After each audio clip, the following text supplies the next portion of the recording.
Alors, il y a une question de David. Est-ce que la part de gestion administrative est une part importante dans le travail du commercial? Non, très honnêtement, c'est à peu près 10% de son temps. Hein. Le commercial, en fait, au niveau administratif, il va avoir, lorsque le client lui confie l'appartement à la vente, va bien évidemment avoir à remplir le mandat, donc ça fait partie de l'administratif. Lorsqu'il va rentrer à l'agence, il va devoir constituer le dossier.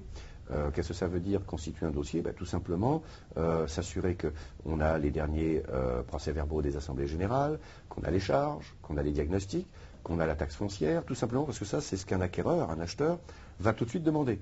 Donc, soyons professionnels et soyons capables de lui répondre tout de suite.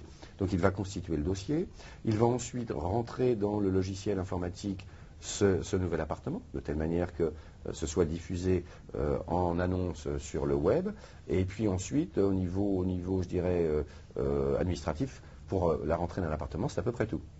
Alors après, il va avoir, effectivement, comme je disais tout à l'heure, des estimations à faire. Donc là, effectivement, c'est une réunion avec le manager, avec l'équipe, pour estimer un appartement. Et puis après, il y a un peu de travail administratif, bien évidemment. Ça va être de rappeler des clients vendeurs, ça va être de rappeler des contacts, ça va être de rappeler des clients acheteurs. Mais l'ensemble de cet administratif représente pas plus de 10% à peu près du temps de travail. Et pour